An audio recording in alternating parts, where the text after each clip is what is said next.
지난주까지 9가지 히브리서에 대해서 이렇게 쭉 객관적으로 말씀을 드렸는데, 오늘은 한 3가지 정도만 이렇게 말씀드려서 짧은 시간 동안에 정리해 드리도록 하겠습니다. 히브리서를 보통 이렇게 어렵다 이렇게 하시는데, 그거는 목사님들도 어렵다 그러시고 초신자는 더욱 어렵다고 그렇게 말씀을 하십니다. 근데 성경이 그렇게 쉬운 책은 아닙니다. 또 한글로 쓰여 있는데 다 읽으면 될 것 같은데 이해되는 부분도 있는데 이해 안 되는 부분도 상당히 많이 있습니다.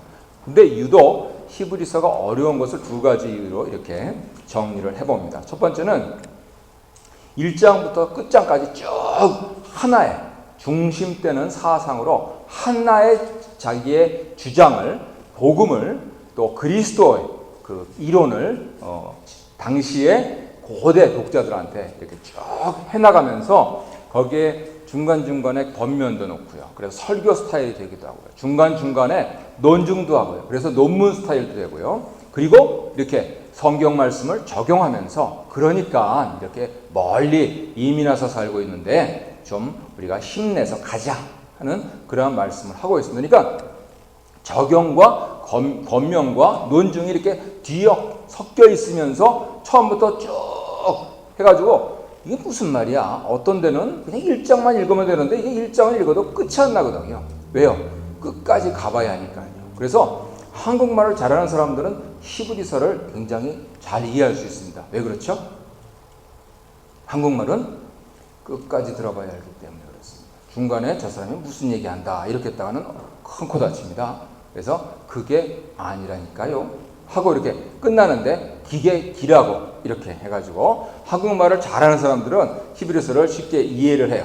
그리고 워낙 2000년 전에 쓰여진 그러한 말씀인데다가, 그리고 히브리서 기자가 갖고 있는 그 전체적인 세계관이 있어요. 그것은 예수 그리스도를 중심으로 해서 모든 것을 설명하려는 겁니다. 오늘날 용어로 하자면은 기독론을 중심으로 해서. 그러면은 뭐 세상에 그렇지 않은 게 있냐? 성경에 그렇지 않은 게 있느냐? 예, 있습니다. 예수 그리스도를 중심으로 해서 쭉 설명하는 것을 기독론 이렇게 얘기를 하고요.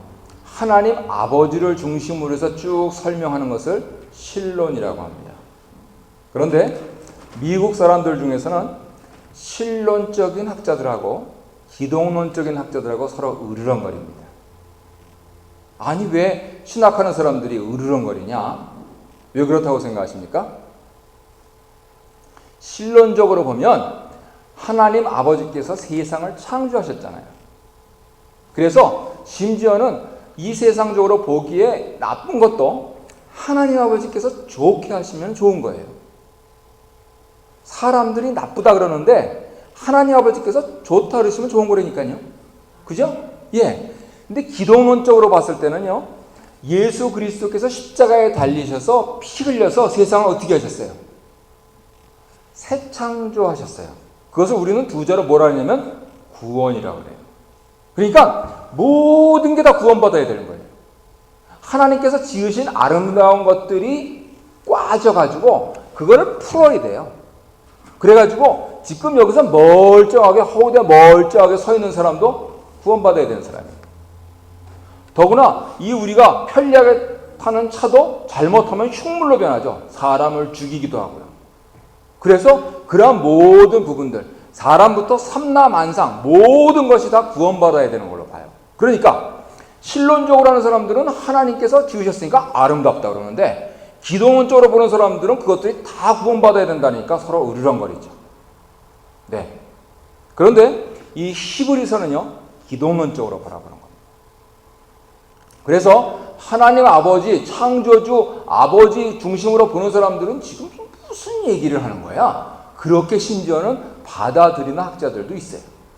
그러니까 학자들도 어려운데 우리가 일반인들은, 우리 같은 신자들은 더 어려운 것이죠. 그래서 우리 같은 사람들이 이 히브리서를 제대로 읽는 2가지 열쇠를 이렇게 정리를 합니다. 첫 번째, 지금 어차피 히브리서를 쓰신 분이 있고 읽는 우리가 있으니까 읽는 우리로서는 어떻게 해야 돼요? 히브리서를 하나님의 영광을 받아서 기록하신 분이 도대체 무슨 얘기를 하려고 기록했는가, 그거를 읽어내야 될 거 아니에요. 그리고 그럴 의도가 없으면 못 들어 성경책을 펴요. 성경책을 다 찢어버리지 그냥. 그러니까 기왕의 표심 입장에서는 도대체 지금 무슨 얘기를 하려고 그러는가라고 하는 거 초점을 찾아야 된다는 거예요. 그 초점을 두 가지로 말씀드립니다. 첫 번째, A, 만물의 처음과 그리고 마지막이 되신, 그래서 알파와 오메가라 그러죠. 만물의 처음과 마지막이 되신 하나님의 아들 예수님의 탁월한 주권. 이것이 히브리서 기자가 초점을 맞춰서 기독론적으로 계속 풀어가고 있는 거예요. 그분은 육신을 입으셨어요. 그래서 지금으로부터 이 히브리서가 쓰여졌을 때는 약 50년이나 약 90년 전에 이 땅에 하나님의 아들이 우리처럼 똑같이 이 몸을 입고 세상에 나셨습니다. 어디서요? 크리스마스 지났는데 좀 빨리 대답, 빨리 진도 나가야죠. 어디서요? 어떤 분은 베들레헴에서, 그리고 어떤 분은 말구유에서, 그리고 어떤 분은 나사렛에서. 다 맞아요. 교회가 좋은 게 뭐냐면 다 정답이에요. 이렇게 은혜 가운데서 이렇게 넘치게 갈 수 있기 때문에 그렇게 해서 이 땅에 나셨어요. 그리고 중요한 것은 그분을 왜 믿느냐? 고난을 당하셨어요. 우리 교회도 우리 예배당은 아니죠. 우리 렌트하고 있는 이 교회도 저 십자가를 걸어들고 십자가에서 고난을 당하셨단 말이에요. 그래서 이분이 예수님을 믿는 모든 사람들의 대제사장이 되셨다. 그분은 이 탁월한 주권을 갖고 계신 분이다 라고 하는 게 히브리서 기자가 계속해서 집중적으로 말씀하고 있는 거예요. 1장부터 끝장까지. 두 번째는 지금 이 히브리서 기자가 이 히브리서를 기록하고 있는 이유는 왜냐하면 본인이 기록하고 있을 당시에 이 편지를 받는, 특별히 로마라고 하는 거대 제국에서 지하에 숨어서 나오지도 못하고 예수를 믿고 있는, 왜요? 죽을까봐. 이 사람들이 예수님 오신다 그랬는데 왜 이렇게 안 오시냐? 그러면서 낙담하고 있다 하는 그거죠. 그래서 어떻게 하냐면 자꾸만 북돋웁니다. 우리 자녀들이 이제 3주간의 겨울방학을 끝내고 1월달이 되면은 뭘 하느냐? 시험을 봅니다. 이제. 그런데 시험을 보는데 오래간만에 수업에 나왔더니 목사님이 또 시험 얘기해서 스트레스 받게 한다. 이렇게 한국말을 끝까지 들어야 되는 거예요. 여러분을 격려하려고 하는 거예요. 시험을 이렇게 봐려고 그랬어요. 그러면 이제 엄마 아빠는 열심히 또 이렇게 여러 가지로 서포트를 해주고 그랬으니까 우리 아이가 70점을 맞았는데 이번에는 한 75점을 맞아오겠지. 이렇게 기대를 하고 있는데 69점을 맞았어요. 저도 미국 유학 시절에 그렇게 했어요. 1학기 때는 70점, 2학기 때는 69점. 그래가지고 아주 실망이 컸어요. 그런데 거기다 대고 너는 말이지, 겨울방학 3주씩이나 놀고, 그리고 내가 너한테 못해준 게 뭐가 있냐고. 3세 때 밥 지어줬지, 과외 선생 붙여줬지. 그런데 이게 뭐냐고 이렇게 얘기하면은 69점 받아온 애한테 도움이 되겠어요? 안 되겠어요? 우리 학생들 한번 얘기해봐요. 안 되겠죠, 당연히. 그러니까 2학기 때 69점을 맞았더라도 다음에 한 학년 올라가서 1학기 때는 우리 목표를 75점으로 잡아보자 하면서 엄마가 기도해 줄게. 이러면은 애가 밤을 새워라서 그냥 공부해가지고 어떻게라도 해보려고 그러는데, 야 이거사 네가 네 아빠를 닮아가지고 그러는구나 뭐 이러면서 시작해가지고 애하고 그냥 아빠를 싸잡아가지고 그냥 그래가지고 실제적으로 엄마가 더 공부 못했으면서 그렇게 하고 있는 거예요. 그러니까 낙담을 하고 있다는 이 상황을 잘 이해하면은 계속 격려를 해주고 있는 거예요. 자, 잘하자, 조금만 더 하자. 지금 말씀드린 것은 저희 집안의 실제 상황이었습니다. 그래서 이 격려가 좋다 하는 이 부분들을 히브리서에서 계속 왜 이렇게 말씀을 하시고 있나 하는 것을 아셔야 되고, 두 번째 열쇠는 기독론적으로 했다 그랬죠. 모든 것을 다 예수 그리스도께 끌고 가요. 그러니까 유대인 그리스도인, 주이시 크리스천들은 그게 이해가 안 돼요. 왜요? 주이시 크리스천들은 예수님 이전에 여호와 하나님을 믿는 사람들이기 때문에 하나님 아버지께서 세상을 창조하셨고 하나님 아버지께서 우리를 선택하셨고, 그리고 우리 조상들이 조금 그래가지고 우리까지 사실 뭐 책임이 없는 건 아니지만 나라도 잃고 포로로 잡혀갔다 노예로 살다가 어찌어찌 해가지고 우리 할아버지는 그 옛날에 거기서 살았다는데 우리는 여기 로마까지 와가지고 이민 와서 살고 있다. 하는 그 의식을 갖고 있는 사람들한테 모든 것이 처음부터 끝까지 다 그리스도다 그러면 저 사람 좀 이상하네 이렇게 받아들일 수가 있어요. 그런데 지금 주이시 크리스천이니까, 크리스천이 왜 크리스천이에요? 크라이스트를 믿으니까. 크라이스트를 믿는 입장에서는 예수님 중심으로 생각해 봄직하지 아니하냐. 내가 오늘 눈 뜨고 잠자리에 들 때까지 하나님께서 나를 사랑하셔서 예수를 믿게 하시고 구원받게 하셨는데, 지금 이 친구를 만나고 지금 이렇게 사업이 틀어지고 지금 가다가 접촉사고가 나고 한 모든 것이 예수님께서 나한테 뭔가 내 인생을 향하신 목적이 있다. 그러니까 그런 차원에서 이걸 바라봐야지. 왜 이렇게 일이 꼬이냐, 내가 예수를 믿는데 복을 이러고 있으면 안 된다는 거예요. 이게 모든 것이 그리스도께서 통치하시니까 그분만 믿고 따라가서 이 부분들을 그리스도 중심으로 해석하면은 감사하지 않은 일이 없다는 거예요. 그분은 십자가에 달려 죽기까지 나를 위해서 자신의 목숨을 버리셨는데, 나는 지금 아직도 살고 있고, 나는 여기 차 타고 다니고 있고, 나는 내 사랑하는 가족들하고 같이 있고, 나는 30세 때 밥 먹고 있고, 그런데 무슨 불평이 이렇게 많냐는 거예요. 모든 것을 그리스도 중심으로 보면은 나는 그분보다 훨씬 나은 환경에서 살고 있다는 것을 감사하지 않을 수 없다는 거예요. 그리고 그분은 남을 위해서 죽었는데 나는 나를 위해서 살면서 씩씩거리고 있으니까 말이죠. 그래서 그런 차원에서 이 두 가지 포인트로 우리가 잘 히브리서를 읽으면 지금 기자가 이렇게 말씀을 하시는구나 이해를 할 수가 있다는 거예요. 이 좀 글씨가 자라서 잘 보이시지도 않을 텐데, 그러면서 학자들이 이제 쭉 정리해 놓은 거를 말씀드리면 이래요. 예수님께서 대제사장이니까 제사장, 그러니까 제사를 얘기해야 되잖아요. 제사 그러면 떠오르는 성경이 뭡니까? 우리가 얼마 전에 묵상했던 레위기. 네. 근데 레위기에서 레위기 16장 몇 절 이렇게 히브리서 기자는 얘기를 안 하고 제사 얘기를 하고 있어요. 무슨 성경을 드냐면 시편 2편, 사무엘하 7장, 시편 110편 이걸 가지고 제사 얘기를 하고 있으니까 조금 그래도 구약 성경 아는 사람들은 제사장 얘기해가지고 레위기 나올 줄 알았더니 지금 뭐라카노 이렇게 나오는 거예요. 그런데 히브리서 기자가 그리스도를 중심으로 해서 하고 싶은 그러한 당시에 낙심하고 있는 로마의 유대인 크리스천들에게 하고 싶은 말이 뭐냐면, 너희들 새 예루살렘에서 제사장 만나고 싶지? 빨리 나라가 회복되고 너희들이 그렇게 조상 때부터 희구하던 그 성전 갖고 싶지? 그 성전이 살아계신다. 바로 예수님이고, 그 예수님이 대제사장인데, 그 대제사장이라고 하는 것을 하나님은 레위기가 아닌 시편과 사무엘하에서 이렇게 말씀해 주셨다. 내가 어디 틀린 얘기하면 있으면 얘기해봐라 라고 하면서 쭉 길게 13장까지 가면서 증명을 하고 있는 거예요. 근데 가만히 그걸 따라가면 틀린 얘기가 아니에요. 그러니까 우리는 선입견적으로 제사 그러면 레위기를 생각하는데, 그거는 내 선입견이지. 하나님께서는 왜 제사장을 주셨느냐? 백성들의 죄를 어떻게 해요? 속죄해 주려고. redemption, redeem 하려고. 그런데 예수님께서 redeemer로, savior로, 그리고 하이프리스트로 그렇게 우리한테 오신 게 분명한데, 그 성경은 시편 2편과 시편 110편과 사무엘 7장이 맞다 이렇게 증명을 하고 있는 거예요. 이 스피리추얼한 대제사장에 대해서 알지 못하면 아무리 백날 제사를 지내봐라 도루묵이지, 이 말씀을 하시고 있는 거죠. 그러면은 맞아, 그거 레위기 제사 그러면 레위기 찾는다는 건 내 생각이지. 하나님이 그러면 레위기만 성경으로 주셨냐? 구약 몇 권이에요? 39권. 신약 몇 권이에요?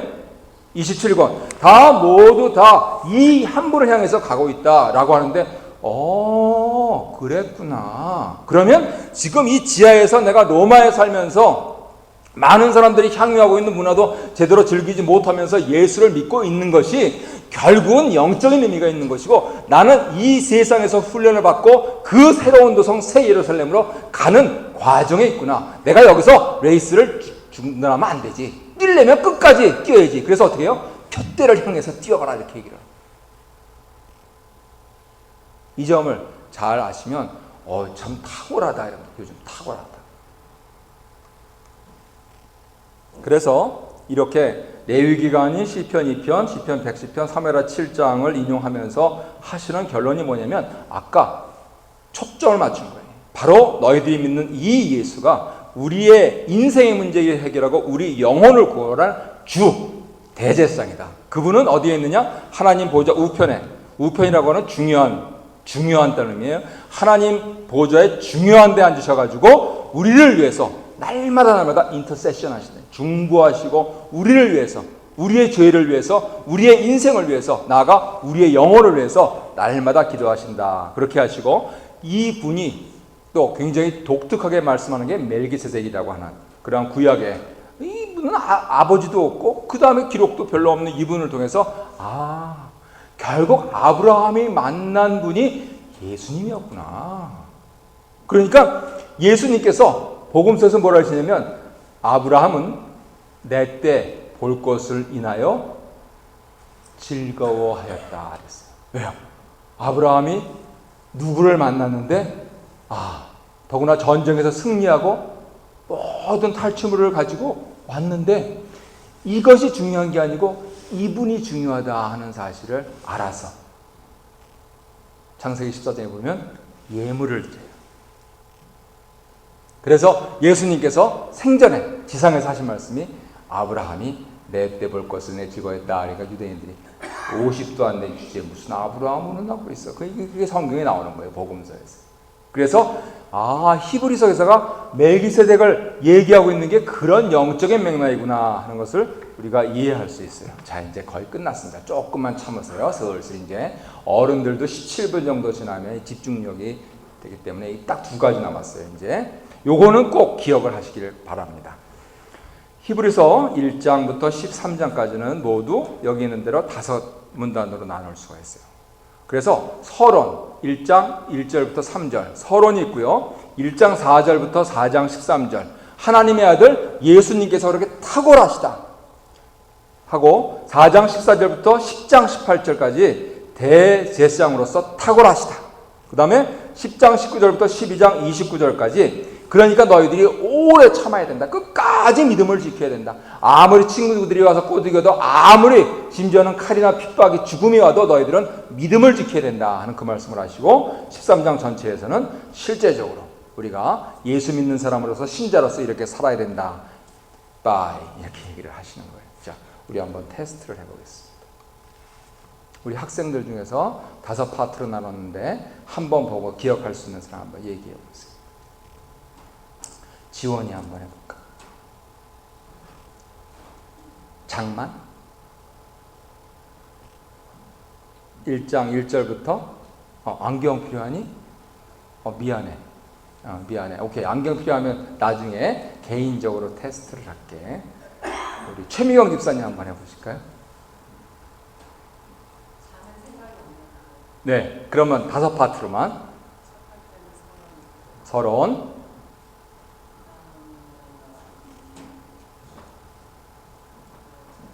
네, 그러면 제가 또 아주 마음씨가 좋은 목사니까 컨닝 테이프를 잠깐 보여드리겠습니다.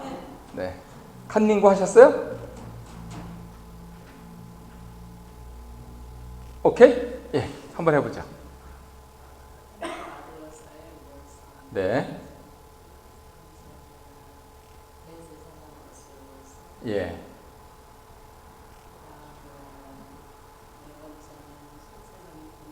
예. 그거 이제 5번째고, 4번째는 어려운 말이라서 그래. 견인이라고, 믿음을 끝까지 지키는 거. 그래서 1장, 4장, 10장, 그리고 13장 이렇게 내려갑니다. 10장 둘로 19절로 나눠지면서. 그래서 한번 다시 해볼까요? 첫 번째는 서론, 두 번째는 하나님의 아들로서의 우월성, 세 번째는 대제사장으로서의 우월성, 네 번째는 견인, 5번째는 마지막 적용하고 권면.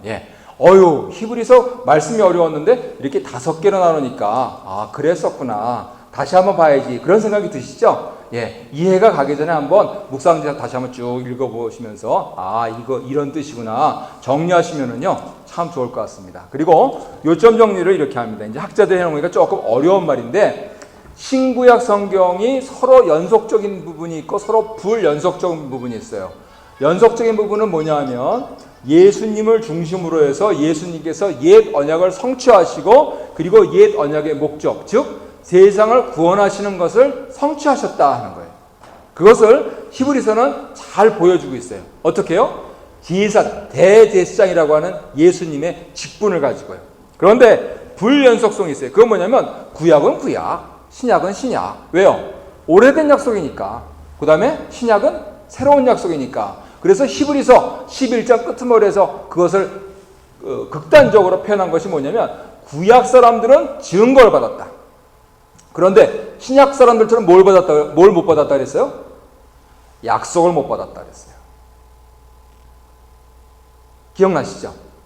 믿음의 선진들에서 쭉 하고 나서 저들은 증거는 받았을 때, 그러나 우리처럼 약속은 못 받았다. 이렇게. 예수를 믿어야 구원받는다 그 소리예요. 쉽게 말하면. 그래서 이렇게 떨어져 있는 그 부분들, 성령으로 새롭게 돼야 된다는 그 부분들을 잘 보여주는 것을 통해서 한 성경, 그리고 뭐 창세기 50장에 비하면 13장밖에 안 되잖아요. 거기에 신구약에 이 서로 어떻게 연결되고 서로 어떻게 구약에서 신약으로 도움닫기를 하는지 잘 보여주고 있는 성경이 없어요.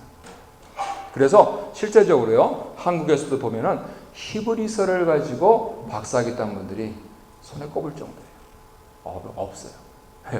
서양에서 선생님들이 그렇게 안 계셔서 그래요.